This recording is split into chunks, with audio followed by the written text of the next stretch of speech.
चलते हैं। आज जो हम लोग को पहला चैप्टर चर्चा करना है वो हम लोग को किस पे चर्चा करना है, सेल पे करना है। किस पे? कोशिका यानी सेल पे जो है कि आपको चर्चा करना है। तो पहला चैप्टर कौन हो गया? सेल हो गया, ठीक ना। सेल जो है कि आपको हो गया, और ये बायोलॉजी का पहला क्लास लग रहा है। कौन सा क्लास है? बायोलॉजी का फर्स्ट क्लास है, आज पहला क्लास शुरुआत हो रहा है।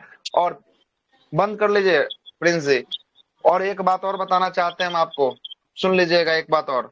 जो लोग भी आज क्लास कर रहे हैं उनको लगातार करना होगा। अगर बीच में एक भी क्लास आप बंद कीजिएगा तो आपको कुछ समझ में नहीं आएगा, उड़ जाएगा सीधे। इस बात को भी याद रखिएगा। या तो करना है तो पूरा कीजिए, नहीं करना है तो ग्रुप छोड़ के जा सकते हैं, क्लास छोड़ के जा सकते हैं। करना होगा तो पूरा कीजिएगा, नहीं तो फिर कल अगर आज क्लास नहीं कीजिएगा, कल नया लोग जुड़िएगा तो फिर नहीं समझ में आएगा। ये हम लिख के देते हैं आपको कि नहीं समझ में आएगा, ठीक है।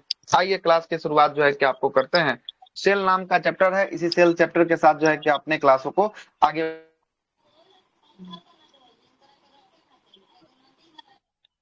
जहां जहां फोटो की आवश्यकता पड़ेगी वहां पर हम आपको फोटो दिखाएंगे, समझाएंगे, सब कुछ करेंगे। चलो स्टार्ट करें। जी सर। जी सर। चलिए आइएगा, पहला चैप्टर है सेल। देखिएगा, सेल के बारे में थोड़ा सा समझ लीजिएगा। सेल के बारे में थोड़ा सा समझ लीजिएगा कि सेल क्या होता है। तो हमारा जो कोशिका है, इसी कोशिका, ये देखिएगा, ये जो फोटो आपको दिख रहा होगा स्क्रीन पर, ये क्या है? हमारा एक सेल है। ह्यूमन क्या सेल है? है। हमारा एक सेल है। और ये सेल, हमारा बॉडी बहुत सारे अनंत कोशिकाओं से मिलकर बना है। ऐसा ऐसा बहुत सारा कोशिका से मिलकर हमारा क्या बना है? हमारा एक बॉडी का निर्माण जो है कि आपको हुआ है, ठीक है ना। तो हमारा ये सबसे छोटा, सबसे लोएस्ट यूनिट कौन सा है? तो ये सेल जो है कि आपको होने वाला है। और आपसे एक सवाल पूछा जाता है सबसे पहला, कि सेल के अध्ययन को, कोशिका के अध्ययन को किस अध्ययन में किया जाता है? तो कोशिका का अध्ययन कहाँ, किसमें? तो इसका अध्ययन साइटोलॉजी किया जाता है साइटोलॉजी में। किसमें? साइटोलॉजी में। बिल्कुल सही है, साइटोलॉजी में जो है कि आपको किया जाता है। आते हैं और आगे बात रखते हैं। देखिएगा, आपसे पूछे गए कोशिका की खोज सबसे पहले किसने किया था? कोशिका का खोज किसने किया था? तो रॉबर्ट कोशिका का खोज किया था रॉबर्ट हुक के द्वारा जो है कि आपको 16। किया गया था। ये सब फैक्चुअल सवाल है, ये सब फैक्ट्स फैक्ट्स से जो है कि डायरेक्ट आपसे सवाल पूछेगा और डायरेक्ट आपको आंसर जो है कि आपको देना है। इसमें कोई किंतु परंतु नहीं, ठीक है। सुनते रहिएगा आगे, ठीक है। लेकिन आपसे पूछेगा कि कोशिका का खोज जो है कि रॉबर्ट हुक के द्वारा कब किया गया? 1665 ईस्वी में किया गया। और ये कहां पर देखा गया? तो ये देखा गया पौधे के छाल में। कहां पर देखा गया? सबसे पहले खोज किया है पौधे के छाल में जो है कि आपको खोज किया था, ठीक ना। और ये जो कोशिका का, जिस कोशिका का ये खोज किया, वो जीवित कोशिका था कि मृत कोशिका? कौन से कोशिका का खोज किया है? मृत कोशिका का खोज किया है, ठीक ना। मृत कोशिका का याद रखिएगा, रॉबर्ट हुक के द्वारा। कैसा? हुक के द्वारा मृत कोशिका। ऐसे भी याद नहीं रहेगा तो देखिएगा कि कोई चीज खराब हो जाता है तो उसको हुक से पकड़ के क्या करते हैं? खींच के निकाल लेते हैं। तो ये मरा हुआ चीज था, इसको हुक लगाकर क्या कर लिया गया? निकाल लिया गया। तो पूछेगा मृत कोशिका का खोज कौन किया? रॉबर्ट हुक के द्वारा जो है कि आपको किया गया। क्लियर है? हुक के द्वारा जो है कि आपको जी सर। किया गया है। आगे चलिएगा, दूसरी बात सुनिएगा। इसे किसको? रॉबर्ट हुक को फादर ऑफ क्या कहा जाता है? फादर ऑफ साइटोलॉजी के नाम से जानते हैं। तो पूछेगा फादर ऑफ साइटोलॉजी किसे कहा जाता है? रॉबर्ट हुक को जो है कि आपको फादर ऑफ साइटोलॉजी के नाम से जो है कि आपको जाना जाता है। देखिएगा, अगला एक नाम सामने आएगा, एंटोनी वॉन लीवेनहॉक। किसका नाम आएगा? लीवेनहॉक का सामने आएगा नाम, ठीक है। एंटोनी वॉन लीवेनहॉक के बारे में कहा जाता है कि यह जीवित कोशिका का खोज किया था। कैसा कोशिका का ये खोज किया? तो ये किया था आपको जीवित कोशिका का खोज किया था। और ये जीवित कोशिका का खोज जो है कि आपको कहाँ पे? तालाब के पानी में किया था। कहाँ पे किया था? तालाब के पानी में जो है कि आपको किया था। इसीलिए फादर ऑफ, पूछेगा फादर ऑफ बैक्टीरियोलॉजी किसे कहा जाता है? बैक्टीरियोलॉजी किसे कहा जाता है? तो ये कहा जाता है एंटोनी वॉन लीवेनहॉक को जो है कि आपको बैक्टीरियोलॉजी का पिता जो है कि आपको कहा जाता है। क्लियर हो गया यहाँ तक? कोई दिक्कत है? ये सब फैक्ट था, यहाँ पर आपको कुछ याद नहीं करना, बस आपको रट जाना है इसको। अब जो आगे जहां जहां टॉपिक आएगा वहां फोटो भी दिखाएंगे, समझाएंगे भी क्या बोलना चाह रहा है, ठीक ना। ये सब में कोई टॉपिक नहीं, सब आपको फैक्ट है, आपको रटना ही पड़ेगा, दूसरा कोई आपके पास उपाय नहीं है। देखिएगा, हम चलते हैं, अगर घर को बनाने के लिए चलते हैं तो घर को बनाने के लिए पहले आप रॉ मटेरियल लाते हैं कि नहीं लाते हैं? देखिएगा, उदाहरण की बात करेंगे, हमको रूम बनाना होगा तो पहले किसको दीवार जोड़ना होगा? तो ईंट का दीवार जोड़ना होगा। ईंट जी का हम सर। ईंट लाएंगे तो ईंट हो गया, ईंट से क्या बनाएंगे? ईंट से बनाएंगे दीवार। अचार को दीवार को घेर देंगे तो क्या बनेगा? एगो कमरा बन जाएगा क्या? और बहुत सारे कमरे के समूह को हम क्या कहेंगे? बहुत सारे कमरे के समूह को हम लोग क्या कहते हैं? घर कहते हैं, है ना। 3 रूम, 4 रूम, 2 रूम, 5 रूम, एक कमरे के समूह को घर कहते हैं। वैसे ही समझिएगा, वैसे ही है कोशिका। बहुत सारे कोशिका को मिला देंगे तो किसका निर्माण होगा? बहुत सारे कोशिका को मिला देंगे तो उत्तकों का निर्माण होगा। किसका निर्माण होगा? उत्तक का निर्माण होगा। और बहुत सारे उत्तक को मिला देंगे तो किसका निर्माण होगा? तब जाकर अंग का निर्माण होगा। आपके मानव शरीर का जो अंग होता है, उस अंग का निर्माण बहुत सारे उत्तकों के मिलाने से होगा। और पूरे शरीर का निर्माण किससे होगा? बहुत सारे अंग को मिला देंगे तो एक शरीर का क्या हो जाएगा? एक शरीर का निर्माण हो जाएगा। क्लियर है यहाँ तक? एक शरीर का निर्माण हो जाएगा। आपसे एक सवाल और पूछेगा कि कोशिका सिद्धांत जो है कि आपको किसके द्वारा दिया गया? तो कोशिका सिद्धांत दिया गया स्लाइडेन एवं स्वान के द्वारा जो है कि आपको दिया गया था। कोशिका सिद्धांत जो है कि आपको दिया गया था। अब आइएगा, अगला जो है कोशिका का सबसे महत्वपूर्ण यूनिट है, ये है आपका केंद्रक है। पूछेगा केंद्रक का खोज किसने किया था? तो केंद्रक का खोज पूछेगा तो रॉबर्ट ब्राउन के द्वारा जो है कि आपको किया गया था। केंद्रक का खोज जो है कि आपको किया गया था। आइए हम आपको दिखाते हैं केंद्रक किसको कहते हैं। देखिएगा, ये फोटो आपको दिख रहा होगा, दिख रहा है ना फोटो? ये फोटो के ये बीच वाला जो पार्ट है, देखिए किससे बना है? ब्लैक कलर का। यहाँ ये देखिएगा, नहीं दिख रहा है? अभी दिखेगा दिखेगा। ये वाला जो हम ब्लैक कलर का अंदर में रेड कलर का ये पार्ट जो दिख रहा है रेड वाला, इसी को कहते हैं न्यूक्लियस कहते हैं। क्या कहते हैं? न्यूक्लियस कहते हैं, कोशिका कहते हैं। कोशिका का दिमाग कहते हैं, केंद्र कहते हैं, फोकस कहते हैं, सेंटर कहते हैं, सब किसको कहते हैं? न्यूक्लियस को जो है कि आपको कहा जाता है ना? किसको कहते हैं? न्यूक्लियस को जो है कि आपको कहा जाता है। यहाँ से 3-4 सवाल आपसे सबसे पहले पूछेगा। सबसे पहले पूछेगा कि सबसे छोटी कोशिका किसकी होती है? सबसे छोटी कोशिका माइकोप्लाज्म की कोशिका सबसे छोटी कोशिका होती है। यहाँ पर देखिए, यहाँ लिखा होगा सबसे छोटी कोशिका कौन है? माइकोप्लाज्म की कोशिका सबसे छोटी कोशिका जो है कि आपको होती है। पूछेगा सबसे बड़ी कोशिका किसकी होती है? तो शुतुरमुर्ग का अंडा का होता है। किसका होता है? शुतुरमुर्ग का अंडा का सबसे बड़ा कोशिका जो है कि आपको होता है। पूछेगा सबसे लंबा, हाँ तो इसी को ऑस्ट्रिच एग इंग्लिश में कह दिया है, शुतुरमुर्ग के अंडा को, ठीक है ना? आगे चलिएगा, पूछेगा सबसे लंबी कोशिका किसकी होती थी? न्यूरॉन सेल, जो दिमाग के अंदर तंत्रिका तंत्र होता है ना, उसकी सबसे लंबी कोशिका होती है। ये सबसे लंबी दिखा देते हैं। सबसे लंबी कोशिका ये तंत्रिका तंत्र आपका रहा, ये रहा आपका क्या? न्यूरॉन सेल रहा। देखिए इसका लंबाई कितना लंबा आपको दिखाई दे रहा है? ये लंबाई बहुत ज्यादा, ये लंबाई, इसलिए सबसे लंबी कोशिका किसका है? सबसे लंबी कोशिका तंत्रिका तंत्र है। यही आपका तंत्रिका तंत्र की कोशिका जो है कि आपको दिख रहा है फोटो इमेज में, ठीक है? इमेज में जो है कि आपको दिख रहा होगा। आगे देखिएगा, आपसे पूछेगा अगला है कि मानव शरीर की सबसे बड़ी कोशिका कौन सी होगी? मानव शरीर की सबसे बड़ी कोशिका ओवम होगी। ओवम को ही अंडाणु के नाम से जो है कि आपको जानते हैं। आइए ओवम का भी फोटो आपको दिखा देते हैं।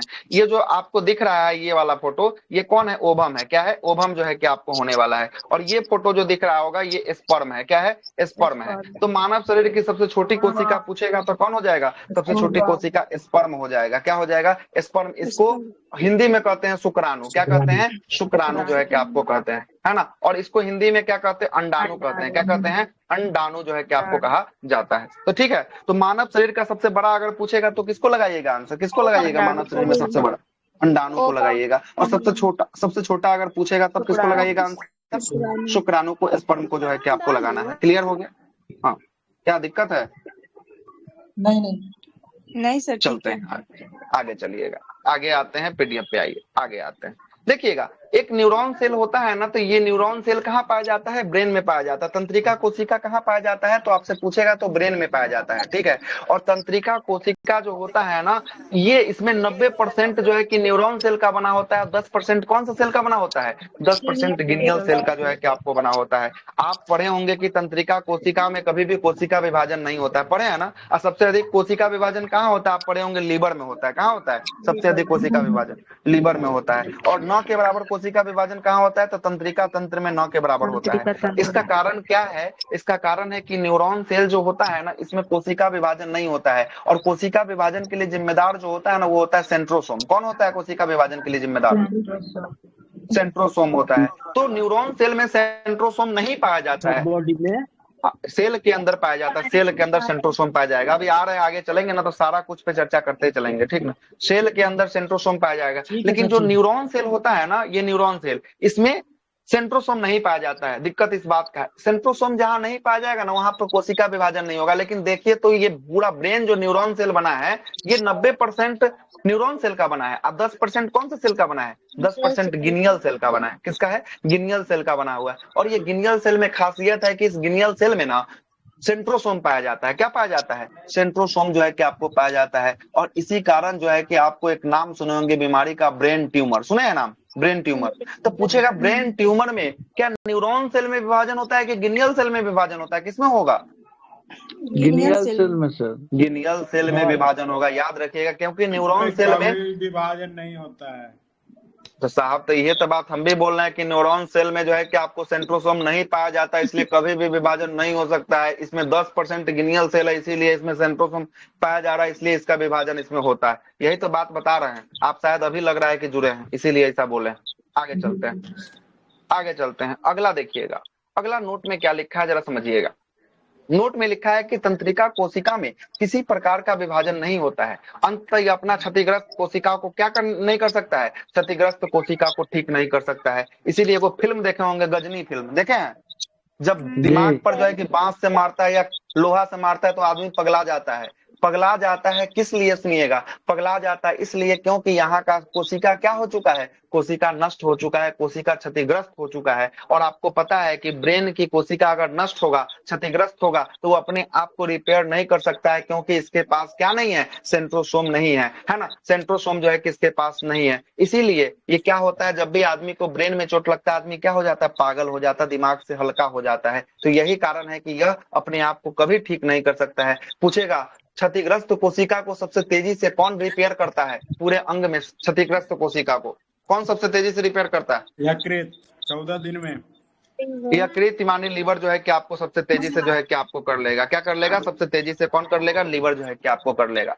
देखिए नीचे में एक और नोट लिख के दिया हुआ है कि सबसे तेजी से कोशिका विभाजन कहाँ पे होता है, लीवर यानी यकृत में होता है। और यह अपने क्षतिग्रस्त कोशिका को क्या कर लेता है, खुद से ठीक कर लेता है। इसलिए देखते होंगे ना कि दारू पीने वाला व्यक्ति का लीवर खराब हो जाता है, और दारू पीना जब छोड़ देता है तो देखते होंगे खुद से खुद क्या हो जाता है, उसका लीवर सही हो जाता है। इसलिए लीवर जो है मानव शरीर में है ना, मानव शरीर में जो लीवर है ये सबसे तेजी से जो है कि आपको रिजनरेशन करता है। बोलिए।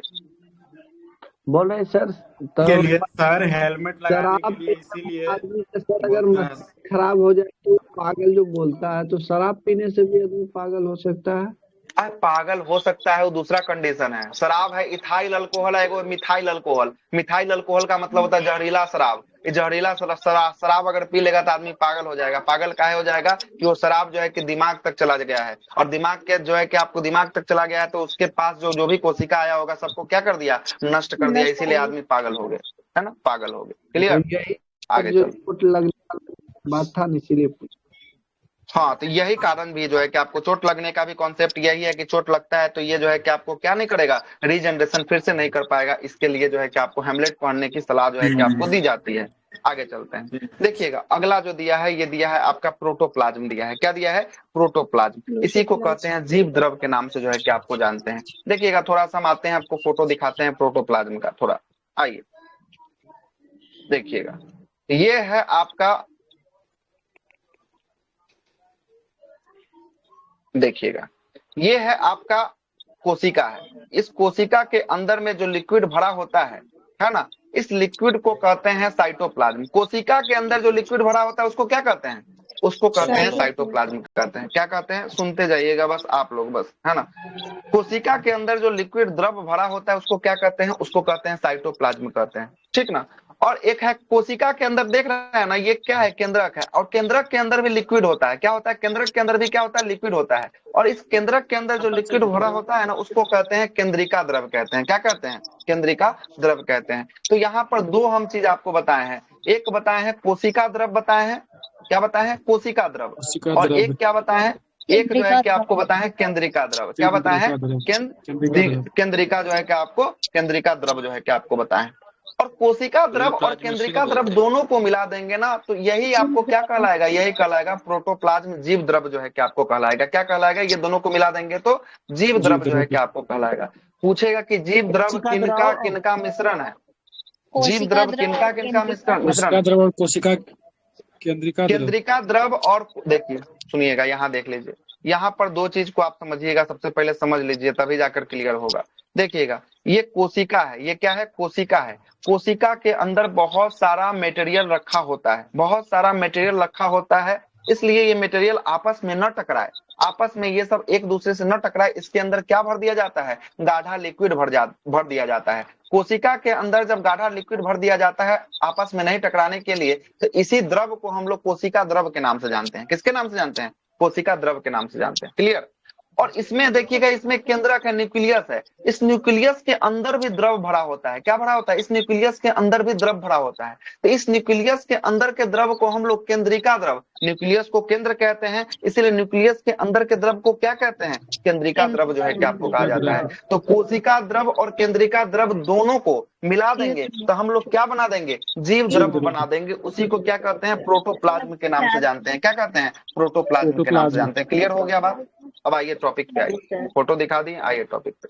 प्रोटोप्लाज्म का मतलब होता है जीव द्रव। इसमें साइटोप्लाज्म और न्यूक्लियोप्लाज्म मतलब कोशिका द्रव और केंद्रिका द्रव दोनों को मिला देंगे तो क्या बन जाएगा? यही दोनों को मिला देंगे तो जीव द्रव जो है कि आपको बन जाएगा, प्रोटोप्लाज्म जो है कि आपको बन जाएगा। जीव द्रव से आपसे सवाल पूछेगा कि जीव द्रव का खोज किसने किया था? तो जीव द्रव का खोज डुजार्डिन के द्वारा जो है कि आपको किया गया था। किसके द्वारा? डुजार्डिन के द्वारा जो है कि आपको किया गया था। लेकिन आपसे पूछेगा कि जीव द्रव का नामकरण किसने किया था? नामकरण तो पुरकिंजे के द्वारा। किसके द्वारा? पुरकिंजे के द्वारा जीव द्रव का क्या किया गया? नामकरण जो है कि आपको किया गया। देखिएगा, जीव द्रव के बारे में लिखा है कि यह एक तरल गाढ़ा पदार्थ होता है। किनके तरफ से बात है? बंद कीजिए।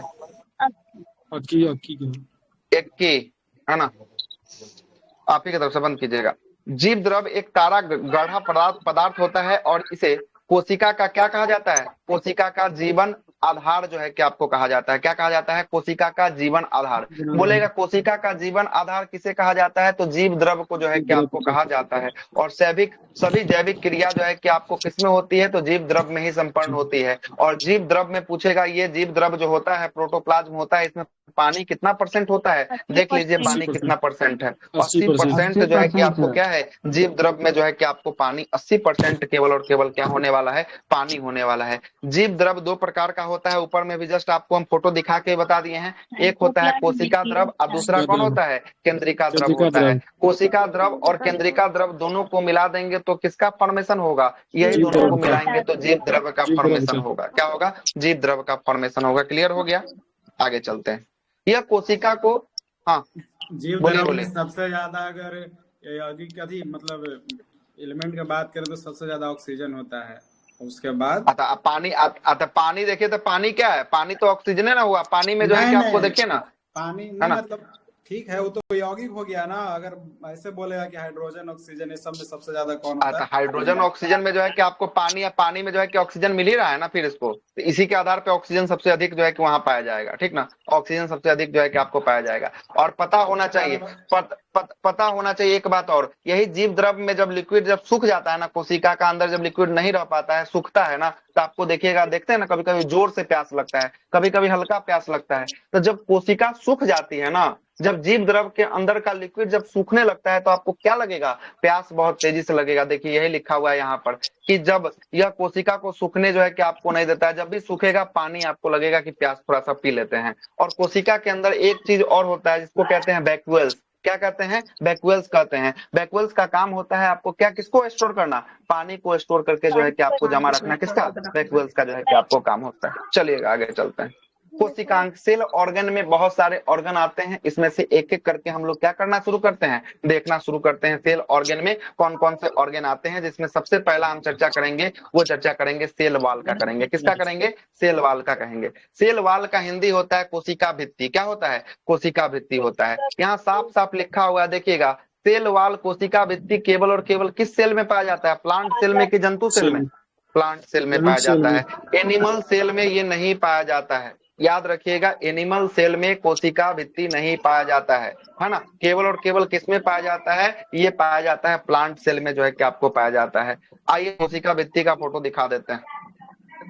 आइए,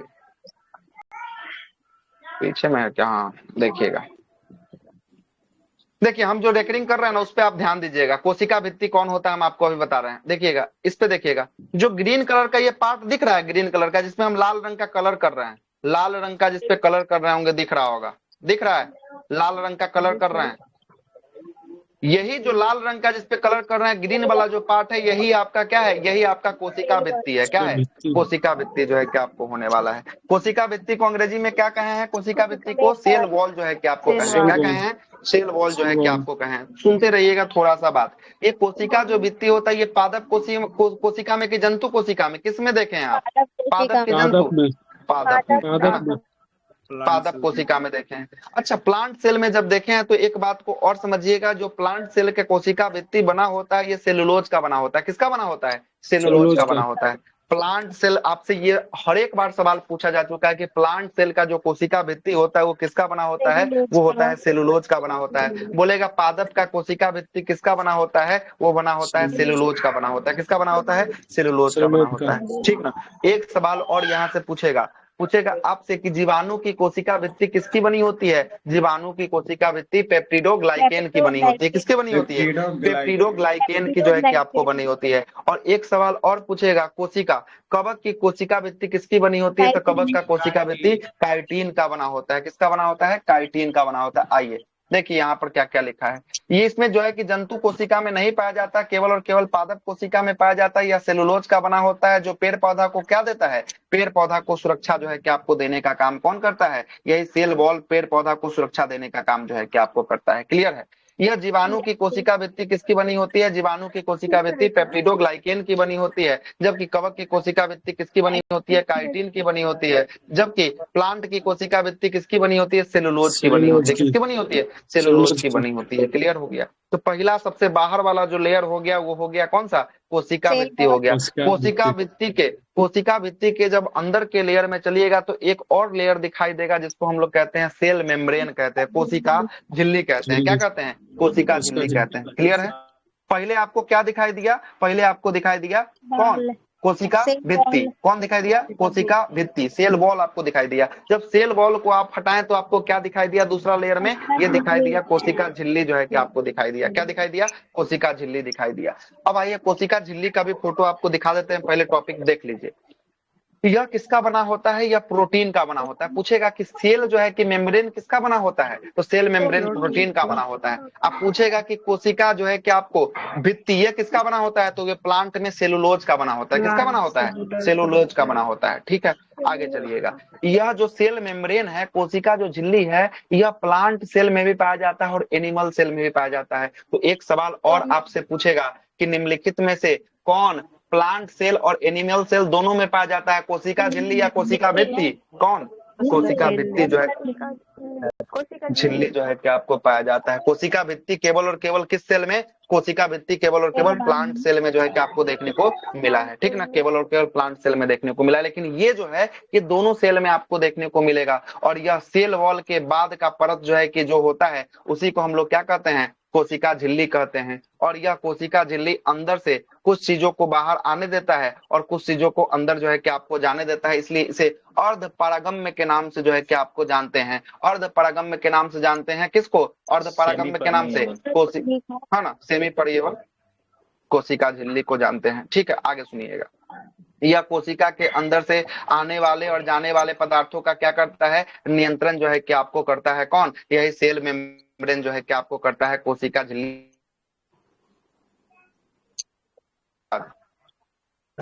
कोशिका झिल्ली का फोटो दिखा देते हैं भाई।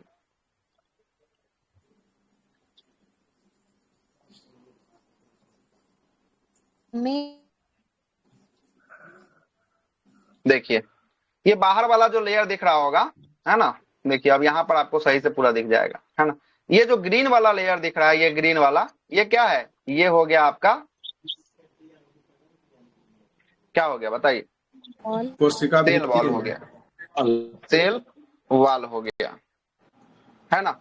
लेकिन ये अंदर वाला जो लेयर दिख रहा है सेकेंड वाला, सेकेंड के बगल से एकदम पतला सा लेयर जो दिख रहा है, ये पतला सा लेयर जो दिख रहा है, ये जो लेयर है, ये जो लेयर है, ये किसका लेयर है? ये कोशिका झिल्ली का जो है कि आपको होने वाला है। सेल मेम्ब्रेन का जो है कि आपको लेयर होगा। किसका लेयर होगा? सेल मेम्ब्रेन का जो है कि आपको लेयर होने वाला है। चलिए दोनों क्लियर हो गया, सेल और सेल जो है कि आपको सेल वॉल और सेल मेम्ब्रेन जो है कि आपको दोनों हम आपको बता दिए हैं। आगे चलिए, आगे चलते हैं, आगे आइए, आगे आइएगा। अगला जो है इसमें कोशिकांग में माइटोकॉन्ड्रिया है। क्या है? माइटोकॉन्ड्रिया। माइटोकॉन्ड्रिया को कहते हैं सूत्रकणिका के नाम से जानते हैं। इसका हिंदी में क्या नाम है? इसका हिंदी में नाम है सूत्रकणिका। ठीक है, आइए माइटोकॉन्ड्रिया के बारे में थोड़ा सा हम आपको बताते हैं। माइटोकॉन्ड्रिया का सबसे पहले आपसे पूछेगा कि इसका खोज किसने किया था, तो इसका खोज अल्टमैन ने किया था। किसने किया था? अल्टमैन ने जो है कि माइटोकॉन्ड्रिया का खोज किया था। और यहाँ पर पूछेगा कि माइटोकॉन्ड्रिया के अंदर कैसा श्वसन होता है, तो ऑक्सी श्वसन होता है। कैसा श्वसन होता है? ऑक्सी श्वसन होता है। देखिए, ऑक्सी श्वसन कहने का मतलब जहाँ पे ऑक्सीजन की आवश्यकता होगी उसे ऑक्सी श्वसन कहेंगे, जहाँ पे ऑक्सीजन की आवश्यकता नहीं होगी वहां पे अनऑक्सी श्वसन कहेंगे। क्या कहेंगे? अनऑक्सी श्वसन कहेंगे। ठीक है, बात समझ रहे हैं? जहाँ पे ऑक्सीजन की आवश्यकता होगी उसे ऑक्सी श्वसन कहेंगे, जहाँ पे ऑक्सीजन की आवश्यकता नहीं होगी उसे अनऑक्सी श्वसन के नाम से जो है कि आपको जानते हैं। क्लियर है बात? क्लियर है? आगे चले। देखिएगा, आपसे पूछेगा कोशिका के अंदर कैसा श्वसन, कोशिका के अंदर जो है कि कैसा श्वसन, ऑक्सी श्वसन की अनऑक्सी श्वसन? अनऑक्सी श्वसन। कोशिका के अंदर पूछेगा कैसा श्वसन, अनऑक्सी श्वसन। क्या है कि कोशिका के अंदर ऑक्सीजन की आवश्यकता नहीं होती है, लेकिन पूछेगा कोशिका के अंदर माइटोकॉन्ड्रिया के अंदर कैसी श्वसन, तो माइटोकॉन्ड्रिया के अंदर आंसर पे बदल जाएगा, ऑक्सी श्वसन हो जाएगा। यहाँ से 2 सवाल बन चुका है, पूछा जा चुका है। पूछेगा कोशिका के अंदर कैसी श्वसन होती है, ऑक्सी श्वसन की अनऑक्सी श्वसन? कोशिका का अनॉक्सी अनऑक्सी श्वसन होगा। लेकिन माइटोकॉन्ड्रिया के अंदर कैसा श्वसन? ऑक्सी श्वसन जो है कि आपको होगा। और इसीलिए माइटोकॉन्ड्रिया के अंदर एक प्रोसेस चलता है जिस प्रोसेस को कहते हैं क्रेब्स साइकिल। क्या कहते हैं? क्रेब्स साइकिल कहते हैं। क्या कहते हैं? क्रेब्स साइकिल जो है कि आपको कहते हैं। और पूछेगा सवाल, इस क्रेब्स साइकिल का खोज किसने किया था, तो क्रेब्स नामक विद्वान ने किया था, इसीलिए इसका नाम क्या पड़ा? क्रेब्स जो है कि आपको साइकिल पड़ा। ठीक है, क्रेब्स साइकिल पड़ा। पूछेगा क्रेब्स साइकिल के दौरान जो है कि आपको किसकी प्राप्ति होती है, तो इसके फलस्वरूप एटीपी और ग्लूकोज जो है कि आपको बनता है। किसका? कौन कौन बनता है? एटीपी और ग्लूकोज बनता है, जिससे हमें क्या प्राप्ति होती है? जिससे हमें ऊर्जा जो है कि आपको प्राप्ति होती है। इसीलिए ऊर्जा प्राप्त होता है, इसीलिए माइटोकॉन्ड्रिया को पावर हाउस ऑफ सेल कहा जाता है। क्या कहा जाता है माइटोकॉन्ड्रिया को? पावर हाउस ऑफ सेल कहा जाता है, माइटोकॉन्ड्रिया को कहा जाता है ना। क्या है कि यहाँ पर किसका एनर्जी का उत्पादन हो रहा है? ऊर्जा का उत्पादन हो रहा है। तो ऊर्जा जहां मिलेगा उसको माइटोकॉन्ड्रिया जो है कि आपको कहाँ मिल रहा है? माइटोकॉन्ड्रिया के अंदर मिल रहा है। इसीलिए पावर हाउस ऑफ सेल जो है कि आपको कहा जाता है। और माइटोकॉन्ड्रिया के आंतरिक दीवार को क्या कहा जाता है? क्रिस्टी कहा जाता है। ये भी आपसे बार बार सवाल पूछा जा चुका है। क्या कहते हैं माइटोकॉन्ड्रिया के आंतरिक दीवार को? क्रिस्टी कहते हैं। क्या कहते हैं? क्रिस्टी जो है कि आपको कहते हैं। ये सेल मेम्ब्रेन का ये इमेज रहा। उसके बाद ये रहा आपका माइटोकॉन्ड्रिया। ये माइटोकॉन्ड्रिया है, देख रहे हैं? माइटोकॉन्ड्रिया के अंदर कैसा श्वसन होगा? ऑक्सी श्वसन होगा कि अनऑक्सी होगा? ऑक्सी जो है कि आपको श्वसन होगा। माइटोकॉन्ड्रिया के आंतरिक जो दीवार है, इस दीवार को हम लोग क्या कहते हैं? इस दीवार को कहते हैं क्रिस्टी कहते हैं। क्रिस्टी है ना, क्या कहते हैं? क्रिस्टी जो है कि आपको कहते हैं। बार बार सवाल पूछता है कि माइटोकॉन्ड्रिया के आंतरिक दीवार को क्या कहा जाता है? क्रिस्टी कहा जाता है। ये किसका इमेज है? ये माइटोकॉन्ड्रिया का इमेज है, देख लीजिए। ठीक है, माइटोकॉन्ड्रिया का इमेज है। आगे चलते हैं। माइटोकॉन्ड्रिया के बाद आते हैं, क्या दिया है? माइटोकॉन्ड्रिया के बाद दिया है एंडोप्लाज्मिक रेटिकुलम। क्या दिया है? Endoplasmic reticulum. आइए पहले इसका फोटो देख लीजिए। ये जो आप दिख रहा होगा स्क्रीन पे, आपको फोटो अभी दिख रहा होगा, किसका फोटो है? ये एंडोप्लाज्मिक रेटिकुलम का फोटो है। किसका है? ईआर। इसको हम लोग शॉर्ट कट में कहते हैं ईआर कहते हैं। क्या कहते हैं?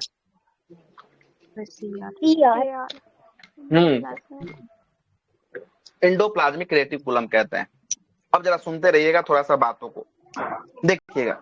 इसको अगर हिंदी में पूछेगा कि हिंदी में क्या कहते हैं, तो अंतः प्रदत्त जालिका कहते हैं। अंतः प्रदत्त जालिका जो है कि इसको हिंदी में कहते हैं। छोड़ दीजिए, नहीं याद करिए, आप ईआर याद रखिएगा, एंडोप्लाज्मिक रेटिकुलम याद रखिएगा।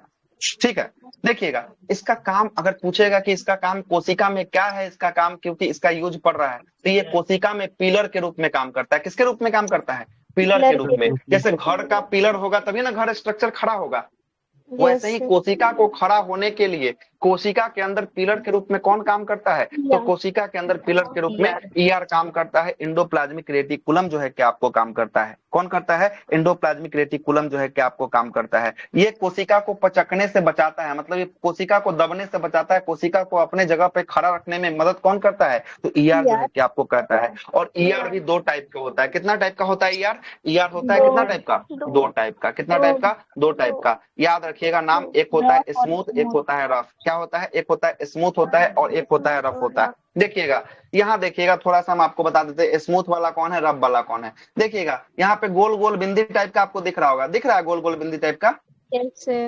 ये जो गोल गोल बिंदी टाइप का ब्लू कलर का है ना, इसको कहते हैं राइबोसोम कहते हैं। क्या कहते हैं? राइबोसोम कहते हैं। और यहाँ पर देखिएगा इस वाले पीला वाला भाग में कहीं भी गोल गोल आपको नहीं दिख रहा होगा, नहीं ना दिख रहा है? पीला वाला भाग में नहीं दिख रहा है ना, नहीं दिख रहा है। देखिएगा तो जहां जहां राइबोसोम, जिस ईआर पे राइबोसोम पड़ा होगा उसको कहते हैं रफ ईआर कहते हैं। और जहां जहां राइबोसोम नहीं पड़ा होगा उसको क्या क्या कहेंगे? स्मूथ ईआर कहेंगे। क्या कहेंगे? स्मूथ ईआर जो है क्या आपको कहेंगे। तो ईआर कितने टाइप का होता है? ईआर होता है 2 टाइप का। कितना टाइप का होता है ईआर? 2 टाइप का होता है। कौन कौन टाइप है ईआर का? कौन कौन टाइप है? और स्मूथ।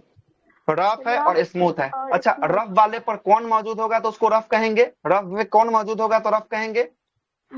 राइबोसोम मौजूद होगा। कौन होगा? राइबोसोम मौजूद होगा तो उसको रफ कहेंगे। और जहां राइबोसोम मौजूद नहीं होगा उसको क्या कहेंगे?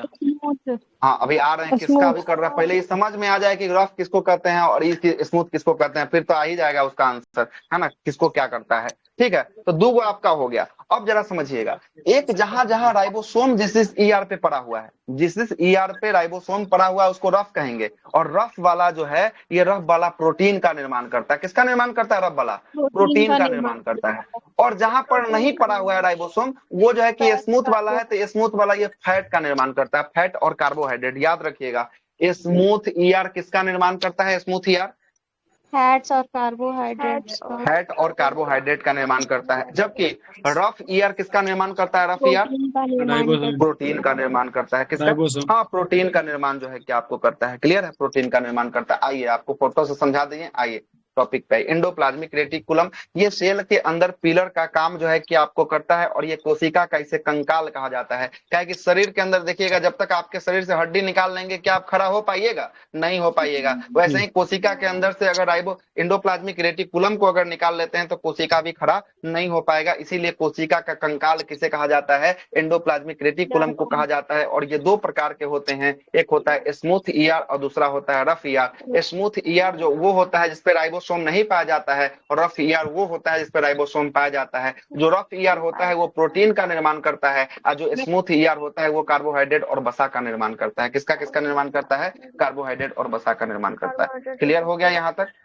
चलिएगा, अब आते हैं राइबोसोम की बात करते हैं। राइबोसोम तो हम आपको फोटो में दिखा दिए, गोल गोल बिंदी की तरह जो लगा हुआ था एंडोप्लाज्मिक रेटिकुलम पर, उसी को क्या कहते? उसी को जो है कि आपको कहते राइबोसोम कहते। हाँ, क्या हुआ? कोई दिक्कत? समझ में आ रहा है ना? कोई दिक्कत नहीं ना? चलिए आगे राइबोसोम के बारे में चर्चा करते हैं। राइबोसोम की बात कर रहा है, यह कोशिका के अंदर सबसे छोटा अंग होता है। तो पूछेगा कोशिका का अंदर सबसे छोटा अंग कौन सा होता है? तो कोशिका के अंदर सबसे छोटा अंग जो होता है वो होता है आपका राइबोसोम होता है। कौन होता है? राइबोसोम जो है कि आपको होता है। इसीलिए राइबोसोम को प्रोटीन की फैक्ट्री कहा जाता है। किसका फैक्ट्री कहा जाता है? प्रोटीन की फैक्ट्री राइबोसोम को कहा जाता है। अभी थोड़ा देर अभी पहले आप पढ़े थे, पहले आप थोड़ा देर जस्ट अभी पहले पढ़े थे, पावर हाउस ऑफ सेल किसे कहा जा रहा था? Power house of cell mitochondria को कहा जा रहा था। लेकिन प्रोटीन की फैक्ट्री किसे कहा जा रहा था? प्रोटीन की फैक्ट्री किसे कहा जा रहा है? राइबोसोम को जो है कि आपको कहा जा रहा है। और राइबोसोम भी 2 प्रकार का राइबोसोम जो है कि आपको होता है, एक 70S होता है और एक 80S होता है। 70S राइबोसोम को हम लोग प्रोकैरियोटिक सेल के अंदर पाया जाएगा। पूछेगा प्रोकैरियोटिक सेल के अंदर कैसा राइबोसोम पाया जाएगा? तो प्रोकैरियोटिक सेल के अंदर 70S पाया जाएगा। और प्रोकैरियोटिक जो सेल होता है, आगे चलेंगे तभी और उस पर विशेष चर्चा करेंगे, थोड़ा सा सुन लीजिएगा। प्रोकैरियोटिक जो सेल होता है वो अविकसित कोशिका होता है। कैसा कोशिका होता है? अविकसित कोशिका होता है। कोशिका का सही से विकास नहीं हो पाता है। और जो यूकैरियोटिक होता है वो विकसित कोशिका होता है। कैसा कोशिका होता है? विकसित कोशिका होता है। तो राइबोसोम भी 2 प्रकार के होते हैं, 70S राइबोसोम और TS राइबोसोम। 70S राइबोसोम किस सेल में पाया जाएगा? प्रोकैरियोटिक में कि यूकैरियोटिक में? प्रोकैरियोटिक में पाया जाएगा। और 80S राइबोसोम किस में पाया जाएगा? यूकैरियोटिक सेल में जो है कि आपको पाया जाएगा। देखिएगा प्रोटीन का निर्माण, सुनिएगा, प्रोटीन का निर्माण 20 एमिनो अम्ल से होता है। कितने एमिनो अम्ल से प्रोटीन का निर्माण होता है? 20 एमिनो अम्ल से जो है कि आपको होता है। 20 एमिनो एसिड से एक प्रोटीन का निर्माण होता है, जिसमें हम लोग के शरीर के अंदर 10 प्रकार का एमिनो अम्ल पाया जाता है। कितने प्रकार का एमिनो अम्ल पाया जाता है बॉडी के अंदर? 10 प्रकार का। 10 प्रकार का जो एमिनो अम्ल पाया जाता है हमारे शरीर के अंदर, वो अनावश्यक होता है। क्या होता है? आवश्यक नहीं होता, अनावश्यक होता है। जो हमारे शरीर के अंदर पाया जाता है उसे अनावश्यक कहते हैं। क्या कहते हैं? अनावश्यक कहते हैं। अनावश्यक। और 10 प्रकार का हम लोग एमिनो एसिड कहाँ से लेते हैं? बाहर से, खाने पीने के माध्यम से जो है कि आपको लेते हैं, उसको हम लोग कहते हैं आवश्यक। क्या कहते हैं? आवश्यक कहते हैं। तो कितने प्रकार के एमिनो एसिड से एक प्रोटीन का निर्माण होता है? 20 प्रकार से। 20 प्रकार में 10 गो हमारे शरीर के अंदर, 10 गो कहाँ से ले रहे हैं हम लोग? बाहर से ले रहे हैं, खाने पीने से जो है कि आपको ले रहे हैं। और 20 एमिनो एसिड से एक किसका निर्माण होता है? एक किसका निर्माण होता है? प्रोटीन का निर्माण होता है। एक प्रोटीन का निर्माण होता है। ठीक है, आगे चलते हैं। अगला देखिएगा, अगला है गोल्जी बॉडीज। गोल्जी बॉडीज के बारे में चर्चा कर रहा है। गोल्जी बॉडी का खोज जो है कि आपको किसने किया था? कैमिनो गोल्जी के द्वारा जो है कि आपको खोजा गया था। किसके द्वारा? कैमिनो गोल्जी के द्वारा इसको खोजा गया था। और ये कोशिका में परिवहन का काम करता है, मतलब कोशिका के अंदर ट्रेवल का काम जो है कि कौन करता है? कोशिका के अंदर ट्रेवल का काम गोल्जी बॉडीज जो है कि आपको करता है। इसीलिए गोल्जी बॉडीज को कोशिका का यातायात जो है कि सहायक कहा जाता है, या ट्रैफिक पुलिस ऑफ सेल कहा जाता है। पूछेगा ट्रैफिक पुलिस ऑफ सेल किसे कहा जाता है? गोल्जी बॉडी को कहा जाता है ना? ठीक है, आगे चलते हैं। देखिए क्या हुआ, किसी को दिक्कत? हाँ बोलिए ना। सर ये जो 70S और 80S है, उसमें एस का मतलब क्या है सर? क्या बोल रहे हैं?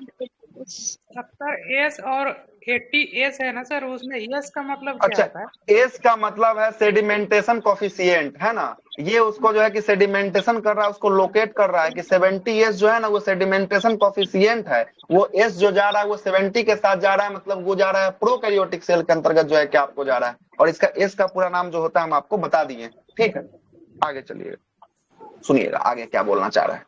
आगे जो बोलना चाह रहा है, ये बोल रहा है कि ट्रैफिक पुलिस ऑफ सेल किसे कहा जाता है? गोल्जी बॉडी को कहा जाता है। देखिए अभी आप लोग बैठे हुए हैं, हम क्या कर रहे हैं? हम बोल रहे हैं। तो हमको ज्यादा एनर्जी कहाँ चाहिए? मुंह में चाहिए, मतलब जीभ पे चाहिए। जीभ से हम बोल रहे हैं ना, ज्यादा तो हम वर्क अभी इसी का कर रहे हैं। हाथ गोड़ सब कुछ तो बैठा हुआ है अभी मेरा। जब दौड़ेंगे तो हमको ज्यादा एनर्जी क्या चाहिए? पैर में चाहिए, तभी ना एनर्जी मिलेगा, तभी ना दौड़ पाएंगे। तो इसका काम क्या होता है? गोल्जी बॉडी का काम होता है कि जहां जिस एनर्जी की, जिसकी जहां पे जरूरत होगी, उसको वहां पर सप्लाई करके ले जाएगा। जैसे अभी हम बोल रहे हैं तो हमको ज्यादा एनर्जी हमारे जीभ पे चाहिए, मुंह में चाहिए, तो हमको सारा एनर्जी को खींच कर कहाँ ला रहा है? मेरे मुंह के पास ला रहा है। अगर कोई दौड़ने के क्रम में जाएगा तो उसको सारा एनर्जी कहाँ चाहिए? उसके पैर में चाहिए, क्या कि पैर से ही मूवमेंट हो रहा है ना। तो उसको सारा एनर्जी गोल्जी बॉडी कहाँ तक लेके खींच के जाएगा? वो लेके जाएगा पैर तक जो है कि खींच के लेकर जाएगा। इसी को कहते हैं ट्रैफिक पुलिस ऑफ सेल कहा जाता है। यातायात को सहायता प्रदान करता है, एनर्जी को एक स्थान से लेकर कहाँ ले जाता है? दूसरे स्थान तक जो है कि आपको पहुंचाने का काम जो है कि आपको करता है। ठीक है, करता है। आगे चलिएगा, आगे देखिएगा। अगला है सेंट्रोसोम। क्या है? सेंट्रोसोम। सेंट्रोसोम को हिंदी में कहते हैं ताराकाय कहते हैं। क्या कहते हैं? सेंट्रोसोम को ताराकाय जो है कि आपको कहा जाता है। सेंट्रोसोम का पूछेगा ये खोज किसने किया था? सेंट्रोसोम का खोज बॉवेरी ने किया था। किसने किया था? बॉवेरी ने जो है कि आपको किया था सेंट्रोसोम का खोज। आइए सेंट्रोसोम के बारे में आपको बताते हैं, फोटो दिखा देते हैं सेंट्रोसोम का। आइए थोड़ा सा पहले सेंट्रोसोम, ताराकाय हो गया। सेंट्रोसोम ये दिख रहा है ना, ये आपको बंडल रड की समान या आकृति आपको दिख रहा है। ये जो है कि आपको सेंट्रोसोम जो है कि आपको दिखाई देगा, है ना? सेंट्रोसोम जो है कि आपको दिखाई देने वाला है ना, सेंट्रोसोम जो है कि आपको दिखाई देगा। आइए सेंट्रोसोम के बारे में सुनिएगा क्या बोलता है। ताराकाय यह कोशिका का विभाजन करता है। क्या करता है? इसका काम है कोशिका के अंदर क्या करना? सेल डिवीजन करने का काम जो है कि आपको कौन करता है? तो ये सेंट्रोसोम जो है कि आपको करता है। आपसे पूछे, अभी जस्ट आपसे बताए थे कि लीवर कोशिका में सेंट्रोसोम जो है कि पाया जाता है, जबकि तंत्रिका कोशिका, ब्रेन कोशिका में क्या सेंट्रोसोम पाया जाता है? ब्रेन कोशिका, तंत्रिका कोशिका में नहीं पाया जाता है। तो इसका काम क्या होता है? इसका काम होता है कोशिका का विभाजन जो है कि आपको करना। और सर्वाधिक जो है कि आपको सेल डिवीजन कहाँ होता है? सबसे अधिक सेल डिवीजन आपको लीवर में होता है। और सबसे कम सेल डिवीजन कहाँ होता है? तो तंत्रिका तंत्र में जो है कि आपको सबसे कम सेल डिवीजन होता है। अच्छा, ये कोई बोल दे कि तंत्रिका तंत्र में सेल डिवीजन नहीं होता, ये गलत बात है। क्योंकि 90% तो न्यूरॉन सेल, लेकिन 10% कौन सा सेल? 10% है गिनियल सेल है। कौन सा सेल है? गिनियल सेल है 10%। और उस गिनियल सेल में क्या पाया जा रहा था? उस गिनियल सेल में सेंट्रोसोम पाया जा रहा था। क्या पाया जा रहा था? सेंट्रोसोम जो है कि आपको पाया जा रहा था। आगे चलते हैं। तो ये हमारा एनिमल के अंदर बताया कि एनिमल के अंदर, जंतु कोशिका के अंदर कोशिका विभाजन किससे होता है? सेंट्रोसोम के अंतर्गत होता है। लेकिन आपसे पूछेगा कि पादप कोशिका में कोशिका विभाजन किससे होता है? तो यह होता है सेल प्लेट से होता है। किससे होता है? सेल प्लेट से होता है। क्लियर है? याद रखिएगा।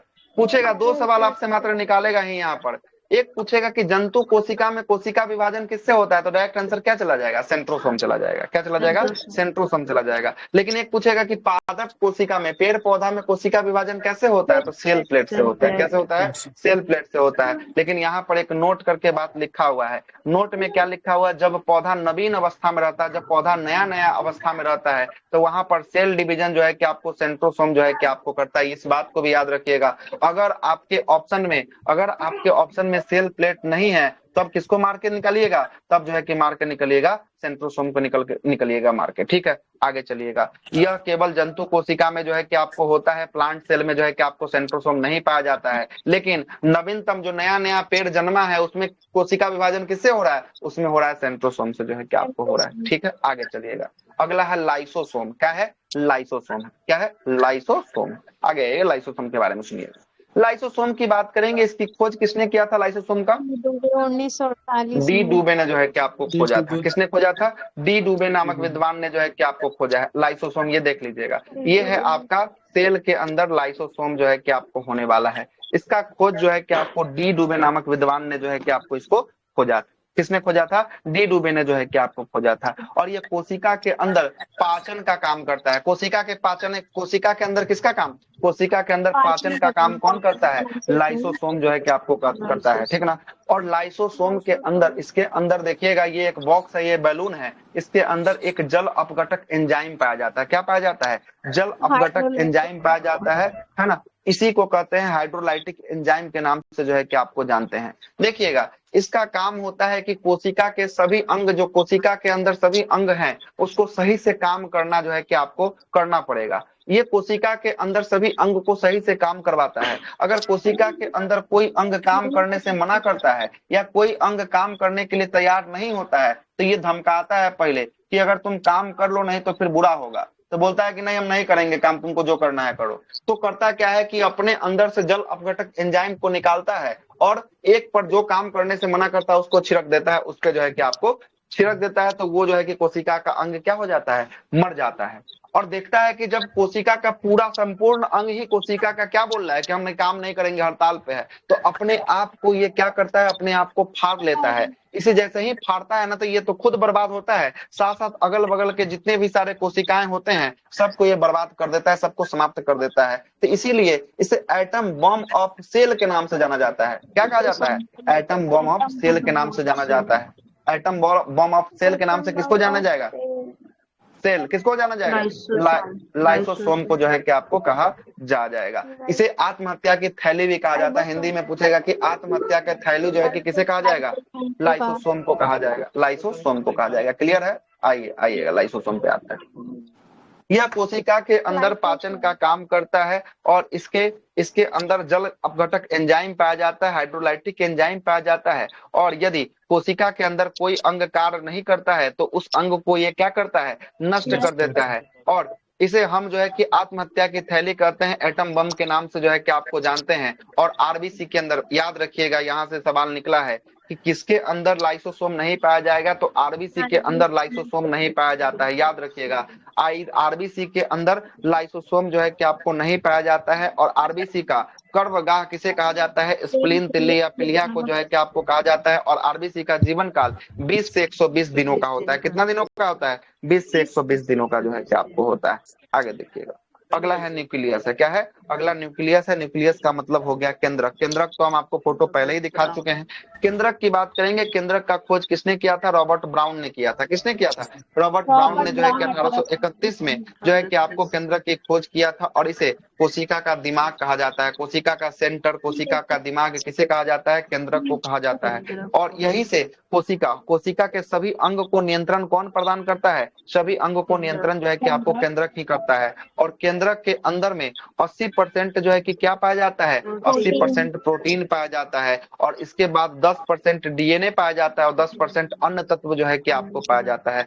तो केंद्रक हो गया टोटल 100% में से 80% जो है कि प्रोटीन हो गया, 10% हो गया डीएनए, और 10% अन्य तत्व जो हो गया आपको हो गया। देखिए तो जोड़िए, 100 हो गया क्या, 100 पूरा हुआ, 100 हो गया। चलिए आगे चलते हैं, 100 हो गया।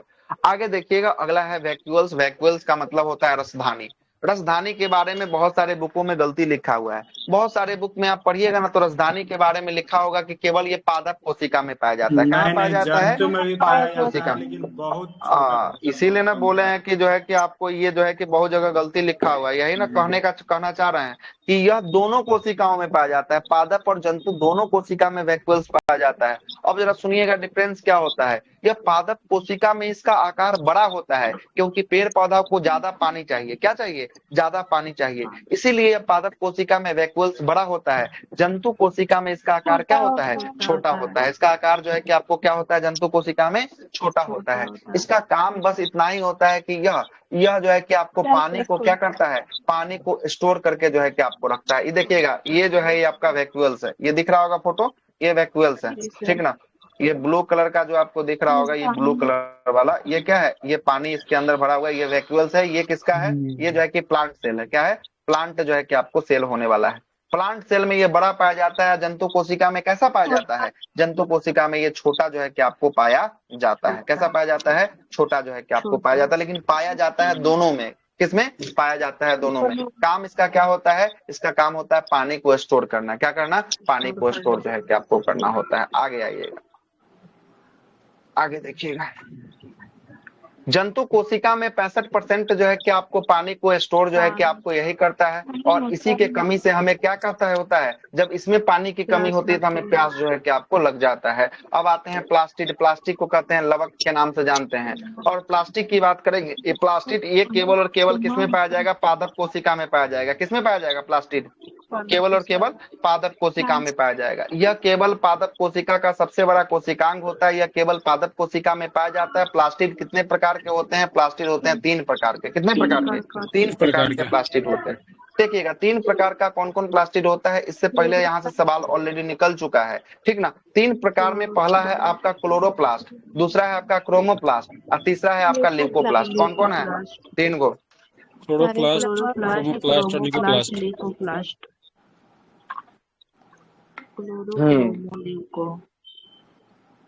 हिंदी में कहते हैं हरित लवक, वर्णित लवक और अवर्णित लवक के नाम से जो है कि आपको जानते हैं। क्लियर है ना। देखिएगा क्लोरोप्लास्ट का मतलब है हरित लवक। इसका काम क्या होता है? क्लोरोप्लास्ट का सेल के अंदर, प्लांट सेल के अंदर क्या काम होता है जरा समझिएगा। क्लोरोप्लास्ट जो है कि आपको ग्रीन रंग का होता है। हरित लवक ये नाम से ही पता चल रहा है हरा है। यह पेड़ पौधा के पत्ता और तना में पाया जाता है। जहां जहां हरा रंग दिखाई देगा तो हरा आपको पेड़ पौधा के पत्ता दिखाई देगा या आपको तना दिखाई देगा हरा रंग का। तो ये पेड़ पौधा के पत्ता और तना में कौन सा पाया जाएगा? तो पत्ता और तना में क्लोरोप्लास्ट जो है कि आपको पाया जाएगा। और क्लोरोप्लास्ट का काम होता है, हरा है तो वहां पर क्या होगा? प्रकाश संश्लेषण होगा। प्रकाश संश्लेषण होगा तो भोजन का निर्माण होगा। तो आपसे पूछेगा कि पेड़ पौधा में भोजन का निर्माण निम्नलिखित में से कौन करता है? क्लोरोप्लास्ट, क्रोमोप्लास्ट या ल्यूकोप्लास्ट? कौन करता है भोजन का निर्माण? क्लोरोप्लास्ट जो है कि आपको भोजन का निर्माण जो है कि आपको करता है। आइए दूसरा है आपका क्रोमोप्लास्ट, और इसका हिंदी होता है वर्णित लवक। क्या होता है? वर्णित लवक। वर्णित मतलब आपसे नाम से ही पता चल रहा है कि रंग को प्रदान करेगा। किसको प्रदान करेगा? रंग को प्रदान करेगा। देखिएगा यह कलर को जो है कि आपको देता है, रंग को प्रदान करता है। टमाटर का रंग लाल होता है। टमाटर का जो रंग लाल होता है वो देखिएगा किसके कारण? क्रोमोप्लास्ट के कारण होगा। किसके कारण? लाइकोपेन इसके अंदर वर्णक पाया जाता है जिसके कारण ये लाल होता है। लेकिन ये पूछेगा किस प्लास्टिड के किस भाग के कारण होता है? तो प्लास्टिड के क्रोमोप्लास्ट के कारण जो है कि आपको होता है। टमाटर का रंग लाल लाइकोपेन के कारण होता है। गाजर का नारंगी रंग कैरोटीन के कारण होता है। हल्दी का पीला रंग कुकुरुमिन के कारण होता है। और चुकंदर का रंग जो है कि लाल रंग जो है कि विटामिन के कारण जो है कि आपको होता है। क्लियर? तीसरा की बात करेंगे, तीसरा है ल्यूकोप्लास्ट। ल्यूकोप्लास्ट का मतलब होता है अवर्णित लवक। कौन सा लवक होता है ल्यूकोप्लास्ट का मतलब?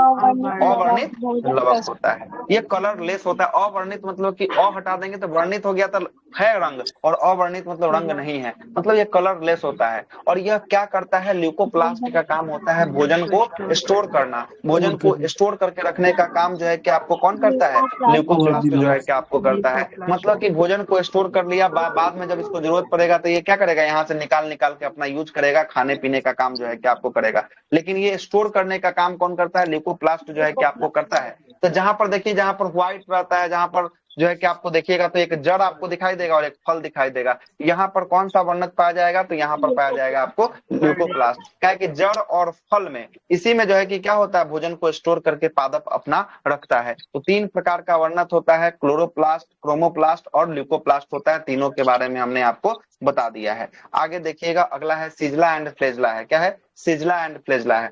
सिजला एंड फ्लेजला की बात करेंगे, है ना। सिलिया और फ्लेजला, इसका स्ट्रक्चर जो होता है, ये होता है, ये ऊपर में देख रहे होंगे, ये होता है आपको as a hair like structure जो है कि आपको होता है। देख रहे ना, इसमें हेयर लाइक स्ट्रक्चर जो है कि आपको निकला हुआ है। हेयर लाइक स्ट्रक्चर जो है कि आपको होता है, इसकी आकृति बालों के समान होती है और यह सेल के आउटर मोस्ट पार्ट में पाया जाता है, मतलब सेल के बाहरी हिस्से में जो पाया जाता है उसी को क्या कहते हैं? सिलिया फ्लेजला जो है कि आपको कहा जाता है।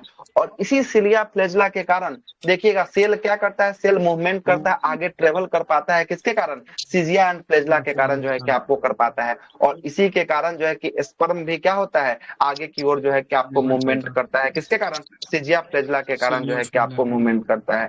तो वह ऊपर में आपसे पढ़ लिए, एक जंतु कोशिका पढ़े, एक पादप कोशिका पढ़े हैं, है ना। अब आइए कि कौन सा ऐसा चीज है केवल जंतु में पाया जाता है, कौन सा ऐसा चीज है केवल पादप में पाया जाता है, और कौन सा ऐसा चीज है कि दोनों में पाया जाता है। ये लिस्ट में बार बार पूछेगा कि बताइए कि निम्नलिखित में से कौन इस दोनों में पाया जाता है, जंतु और पादप दोनों में। पूछेगा कौन जो है कि केवल पादप में पाया जाता है, पूछेगा कौन केवल जंतु में पाया जाएगा। देखिएगा अब जरा समझिएगा, यहाँ पर लिखा हुआ है लिस्ट, आइएगा देखिएगा।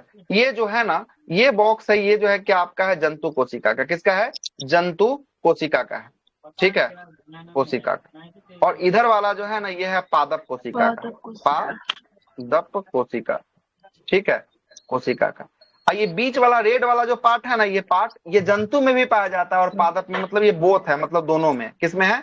बोथ है, मतलब ये दोनों में पाया जाएगा। तो देखिएगा, आपसे सबसे पहला सवाल करेगा जंतु कोशिका का आकार कैसा होता है? जंतु कोशिका का आकार छोटा होता है। बोलेगा पादप कोशिका का आकार कैसा होता है? बड़ा होता है। पूछेगा जंतु कोशिका का आकार छोटा में जो है कि कैसा होता है? तो गोलाकार होता है। पूछेगा पादप कोशिका का आकार बड़ा में कैसा होता है? चौकोर होता है, चौकोर होता है। कैसा होता है? चौकोर होता है। देखिएगा, इसमें पूछेगा वैक्यूल्स जंतु कोशिका में कैसा पाया जाता है? छोटा पाया जाता है। पादप कोशिका में वैक्यूल्स कैसा पाया जाता है? बड़ा पाया जाता है। पूछेगा सिजला और फ्लेजला केवल और केवल कहाँ पाया जा रहा है? केवल और केवल जंतु कोशिका में पाया जा रहा है। और बोलेगा सेल वॉल केवल और केवल कहाँ पाया जा रहा है? सेल वॉल केवल और केवल पादप कोशिका में पाया जा रहा है। क्लियर है ना? सेल वॉल के बारे में ऑलरेडी बता चुके हैं। पूछेगा प्लास्टिड केवल और केवल कहाँ पाया जाएगा? प्लास्टिड ये केवल और केवल जंतु कोशिका में, पादप कोशिका में पाया जाएगा, सॉरी हाँ, पादप कोशिका में पाया जाएगा। और बोलेगा लाइसोसोम ये कहाँ पाया जाएगा? आत्महत्या की थैली ये केवल और केवल जंतु कोशिका में पाया जाएगा।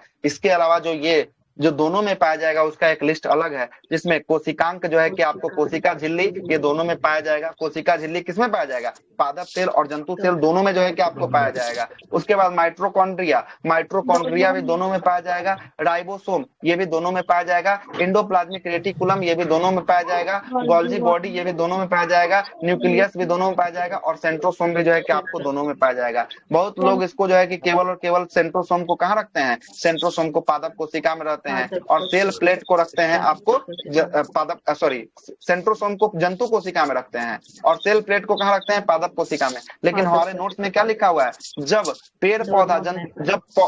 पेड़ पौधा नवीन अवस्था में रहता है तो उसके अंदर सेल डिवीजन किससे होता है? उसके अंदर सेल डिवीजन सेंट्रोसोम से जो है कि आपको होता है। और जब पेड़ पौधा बड़ा हो जाता है तो उसके अंदर सेल डिवीजन किससे होता है? सेल प्लेट से होता है। किससे होता है? सेल प्लेट से होता है। इसीलिए दोनों में रखा गया है। ठीक है, दोनों में रखा गया। आ गया समझ में? ये लिस्ट बहुत इंपॉर्टेंट है और इसका पीडीएफ ऑलरेडी ग्रुप में डाला जा चुका है। जिनको जिनको जरूरत होगा आप लोग प्रिंट करवा सकते हैं। बेहतरीन नोट्स है, ठीक है। और यहाँ से बार बार सवाल निकालता है और बार बार आप लोग गलती करते होंगे, टेस्ट दिए होंगे तो हर बार गलती होता होगा। कौन किस में पाया जाता है? ठीक, पीडीएफ 72 पेज का ही है। एक और पीडीएफ है, 2 पीडीएफ मिला के होगा, है ना। ये जो है कि आपको जूलॉजी चल रहा है ना, एगो बोटनी का पीडीएफ होगा, है ना। 2 पीडीएफ है। बोटनी का भी पीडीएफ देख लीजिए। हाँ, पूरा बायोलॉजी। बोटनी का 29 पेज है और जूलॉजी का जो है कि आपको 79 है ना। कितना है? 72 पेज, 29 जोड़ लीजिए कितना हो गया? वही मोटा मोटी 100 के आसपास पेज हो जाएगा, है ना। 100 के आसपास 101 पेज हो गया, है ना। पूरा 101 पेज में पूरा बायोलॉजी जो है कि आपको नोट्स कंप्लीट है ना। नोट्स पूरा कंप्लीट है। आगे चलते हैं, आगे आएगा।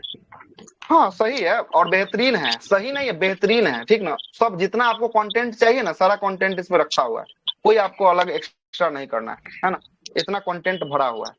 आगे चलते हैं, अगला देखिए क्या बोले। एसी चालू कर लेना। चलिए आगे चलते हैं। टाइप ऑफ सेल, सेल की बात करते हैं। सेल के कितने प्रकार के सेल होते हैं? सेल होते हैं 2 प्रकार के। कितने प्रकार के सेल होते हैं? 2 प्रकार के। एक होता है प्रोकैरियोटिक सेल, एक होता है यूकैरियोटिक सेल। अच्छा ये बताइए कि बहुत सारे लोग उस समय थे क्लास में, हम लिखे थे ना 70S और 80S, तो बताइए 70S में कौन होगा, प्रोकैरियोटिक होगा कि यूकैरियोटिक होगा? प्रोकैरियोटिक होगा, है ना, प्रोकैरियोटिक होगा। और 80S में कैसा होगा? यूकैरियोटिक होगा, है ना। यूकैरियोटिक जो है कि आपको 80S में होगा। तो सेल कितना हो गया? सेल हो गया 2 टाइप का, एक हो गया प्रोकैरियोटिक, दूसरा हो गया यूकैरियोटिक जो है कि आपको हो गया। आइए जरा देखिए प्रोकैरियोटिक कौन है, यूकैरियोटिक कौन है। आइए देखिए ये है आपका प्रोकैरियोटिक, देख रहे हैं। अच्छा ये दोनों, ये फोटो देख के आप जरा हमको बताएंगे कि इसमें दोनों में से बड़ा आपको कौन दिख रहा है? प्रो दिख रहा है कि यू दिख रहा है? यूकैरियोटिक जो है कि आपको बड़ा दिख रहा होगा, है ना। यूकैरियोटिक जो है कि आपको बड़ा दिख रहा होगा, प्रोकैरियोटिक आपको छोटा दिख रहा होगा, है ना, छोटा दिख रहा होगा। ठीक है। अच्छा ये देखिए कि दोनों फोटो को देखिए और बताइए कि इस दोनों फोटो में कोशिका के सभी अंग किसमें आपको दिखाई दे रहे हैं? प्रो में दिखाई दे रहे हैं कि यू में दिखाई दे रहे हैं? टिक में जो है कि आपको कोशिका के सभी अंग ribosome, endoplasmic reticulum, chloroplast, Golgi body, mitochondria, protoplasm, है ना, सेल मेम्ब्रेन, सेल जो है कि वाल, सब कुछ जो है कि आपको दिखाई दे रहा होगा। ठीक है, सब कुछ दिखाई दे रहा होगा। लेकिन जब इधर चलिएगा, प्रो में चलिएगा, तो इसमें न्यूक्लियाइड, है ना, केंद्रक एक दिखाई देगा, उसका राइबोसोम दिखाई देगा, सेल वॉल जो है कि आपको दिखाई देगा, है ना। यही सब छोटा मोटा चीज जो है कि आपको दिखाई देने वाला है। पूरा का पूरा चीज इसमें आपको नहीं दिखाई दे रहा होगा। किसमें? प्रो में जो है कि आपको नहीं दिखाई दे रहा होगा। क्लियर है। अब आइए थोड़ा सा हम आपको फोटो दिखा दिए हैं, अब आते हैं हम आपको वहां पर लेके चलते हैं, नोट्स पे लेके चलते हैं। आइएगा, सबसे पहला चर्चा कर लेते हैं प्रोकैरियोटिक सेल पे। किस पे चर्चा कर लेते हैं? प्रोकैरियोटिक सेल पे। अच्छा ये प्रोकैरियोटिक सेल हुआ तो 70S होगा कि 80S होगा? कौन सा होगा? 70S। अविकसित कोशिका होगा, अविकसित कोशिका का होगा, क्योंकि अभी हम आपको फोटो दिखाए हैं, उस फोटो में देखे होंगे कि उसमें सारा सेल का सभी ऑर्गन विद्यमान नहीं था। और जब विद्यमान नहीं है तो कैसा हो गया? अविकसित हो गया। विकसित होता तो सारा कोशिका उसमें रहता, और नहीं है तभी तो नहीं है, तो अविकसित कोशिका हो गया, है ना। इसमें कोशिका के सभी अंग नहीं पाए जाते हैं। किसमें? प्रोकैरियोटिक सेल में सभी अंग नहीं पाए जाते हैं, और इसे प्राथमिक कोशिका जो है कि आपको कहते हैं। और इसमें सेल मेम्ब्रेन जो है कि आपको पाया जाएगा। सेल मेम्ब्रेन कहाँ पे पाया जा रहा है? प्रोकैरियोटिक सेल में सेल मेम्ब्रेन पाया जाएगा। और कैसा जो है कि राइबोसोम पाया जाएगा? 70S की 80S? 70S जो है कि आपको पाया जाएगा। बोलेगा कि प्रोकैरियोटिक सेल का कुछ एग्जांपल कौन सा है, तो जो अमीबा है वो किसका एग्जांपल है? प्रोकैरियोटिक सेल का है।